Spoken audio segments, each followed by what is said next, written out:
भाष्यकार।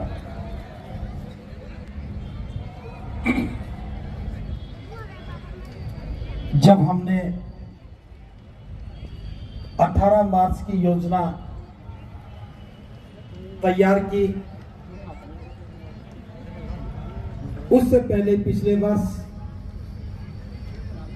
बौद्ध आचार संहिता का लक्ष्य निर्धारित किया था कि समाज में बौद्धों की एक आचार संहिता होनी चाहिए, क्योंकि भारत में बौद्ध तो बहुत बने लेकिन बौद्ध नजर नहीं आए। मैं आज आगरा के इस ऐतिहासिक स्थल पर एक बार फिर याद दिला रहा हूं। 18 मार्च 1956 को बाबा साहब लाल किला मैदान में आए थे और हमारे लिए महत्वपूर्ण संदेश दिया था। जो उन्होंने काम किया उसके बारे में हमें बताया, जो करना चाहते थे उसके बारे में भी हमें दिशा निर्देश दिए, और करने के बाद जो बाबा साहब हमसे अपेक्षा करते थे हम उस पर खरे नहीं उतर पाए। उस पीड़ा को भी बाबा साहब ने यहां उजागर किया। मैं भी जब छात्र जीवन में था, मुझे आगरा का बाबा साहब का भाषण लगता था कि मेरी दिशा को तय कर रहा है, लेकिन आगरा मुझसे बहुत दूर था। 1996 में पलवल में आ गया और पलवल से आगरा की दूरी मात्र 150 किलोमीटर दूर है। 1996 से लेकर के 2011 में मैं आगरा में आया, मुझे 15 साल लग गए। हो सकता है कि मैं ठीक से समझ नहीं पाया था। यहां आने के बाद लगा कि पढ़े लिखे लोगों ने बाबा साहब को धोखा दिया, और यह भी एक कहानी सी बन गई है। अब पढ़े लिखे लोगों का दायित्व बनता है कि बाबा साहब जो हमसे अपेक्षा करते थे हम उस पर खरे उतरे। मेरे लिए आसान था और मैंने इस मार्ग पर कदम रखा। कदम तो रखा था लेकिन चुनौतियां बहुत सारी थी। मेरे जीवन का पहला विद्रोह बाबा साहब के अनुयायियों से ही था। मैं बाबा साहब का अनुयायी और मैं बाबा साहब के अनुयायियों से लड़ता रहा कि आप अंबेडकरवादी बन गए हो, बाबा साहब के अनुयायी नहीं बने हो। मंच पर तो बाबा साहब दिखते हैं और घर में जन्म होने से मृत्यु तक कोई भी संस्कार होता था तो हम बाबा साहब को भूल जाते थे।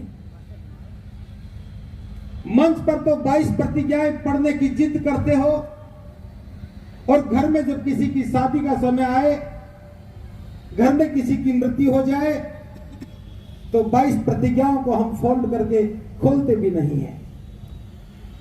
मुझे लगा हम दिशाहीन हैं,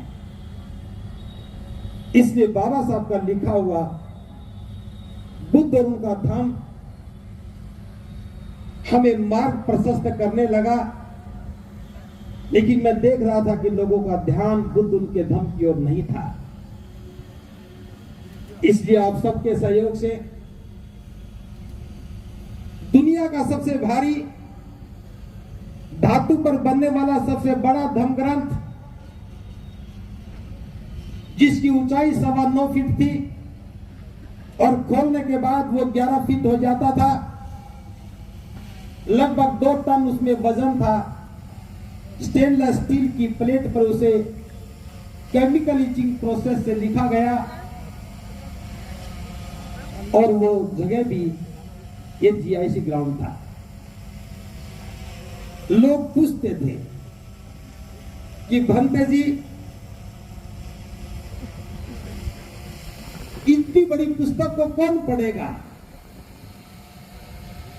तो मैंने बताया, जो आज फिर बता रहा हूं,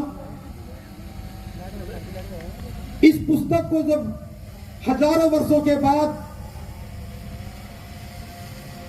दोबारा से कोई सभ्यता विकसित होगी, वो पढ़ेंगे।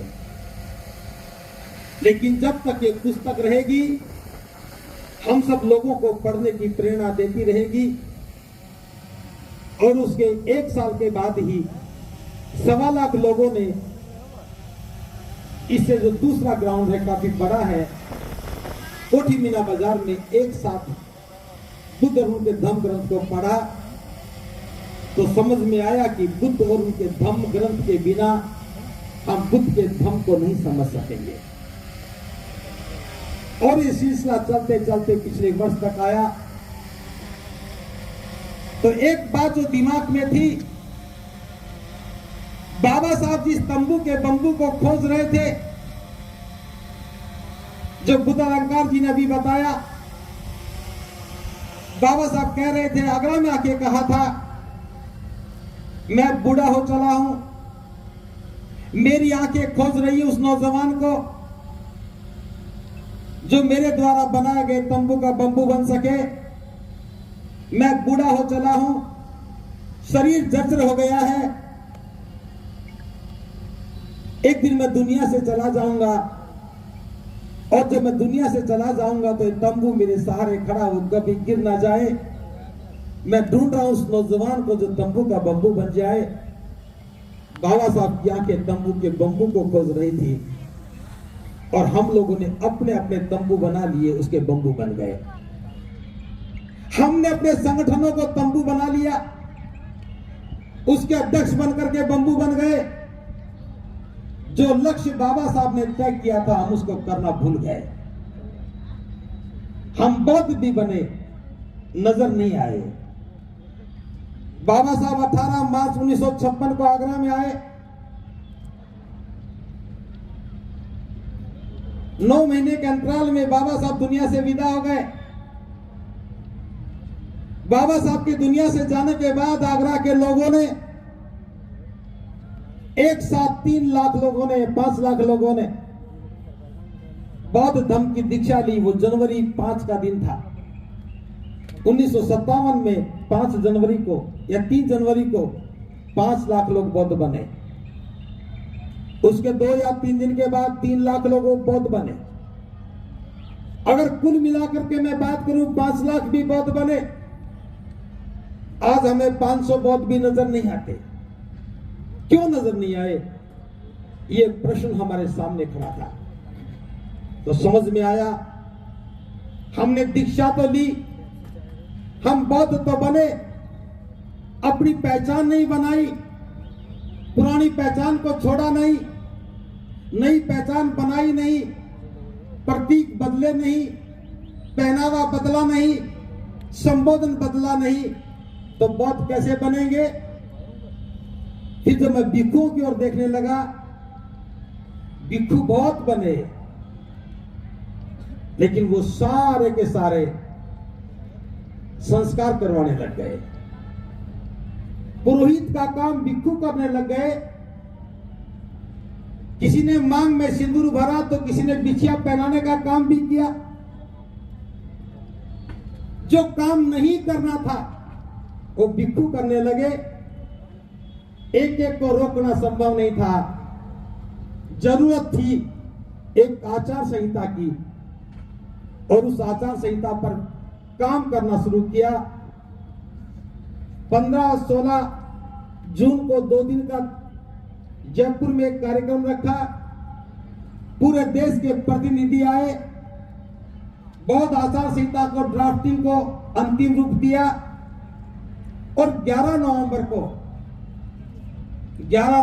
2024 को गौतम बुद्ध विश्वविद्यालय, गौतम बुद्ध नगर में इस बौद्ध आचार संहिता का विमोचन किया। उस समय हम मात्र 2500 प्रतिनिधि बुला पाए। लेकिन 18 मार्च का कार्यक्रम सीमाओं से पार जाकर के होता है, तो हमने इस बार का धम्म कारवां आचार संहिता को समर्पित करने का निर्णय लिया। लेकिन निर्णय लेने के बाद एक परिस्थिति बदली। आदरणीय आकाश लामा जी, जो कि दार्जिलिंग के रहने वाले हैं, उनके नेतृत्व में भिक्षु प्रज्ञाशील महाथेरो जी और बहुत सारे भिक्षु मिलकर के ऑल इंडिया बुद्धिस्ट फोरम बना करके इस देश के एक बहुत ही महत्वपूर्ण विषय को अपने हाथ में लिया। और मैं थोड़े शब्दों में बता रहा हूं, हम बौद्ध होने की बात तो करते रहे, लेकिन हम बुद्ध की ओर नहीं देख पाए। जिस देश से चल करके श्रद्धेय भिक्षु पी शिवली जी हमारे बीच में बैठे हैं, इन्हीं के देश श्रीलंका से अनागारिक धम्मपाल 1891 में भारत में आए। वे बौद्ध नहीं थे, वे ईसाई परिवार से संबंधित थे। बुद्ध की विरासत को देख करके उनका हृदय द्रवित हो गया। जिस महाबोधि महाविहार को आज पूरी दुनिया से झुकाती है, वहां पूजा अर्चना हो रही थी। बुद्ध को कुछ और बता करके पूजा जा रहा था। पहली लड़ाई अनागारिक धम्मपाल ने अकेले लड़ी। 1892 में